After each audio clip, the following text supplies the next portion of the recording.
Sem Jure Rečnik, zaposlen v podjetju Petrans in skrbim za knjigovodstvo. Ja, najprej sem začel, v firmi smo začeli s prodajo prikolic, in ostalim in rezervnih delov in tako.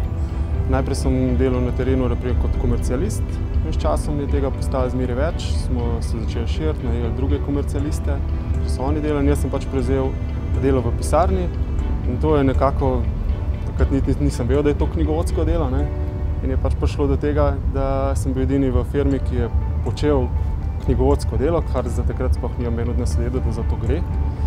In sem se nekako odločil pol tudi, da se je treba malo znanje razširiti.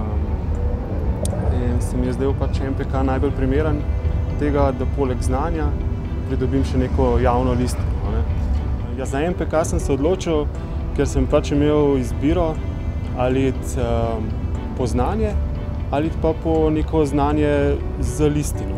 Lahko bi se na primer samo odločil za nek tečaj, kjer bi me naučili, na kratko voditi zaloge iz računovodskega vidika, ampak sem se raje odločil, na primer, da si pridobim še več znanja, širšega znanja, oblik knjigovodstva in dobim še neko listino zraven, ki jo lahko pokažem mogoče tudi kakšnemu drugemu delodajalcu.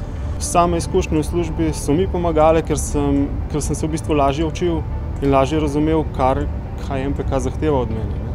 In tudi, se pravi, sem prej spoznal prakso pred teorijo. Z MPK-jem sem samo overil svoje znanje. MPK, ker izkušnje štejejo.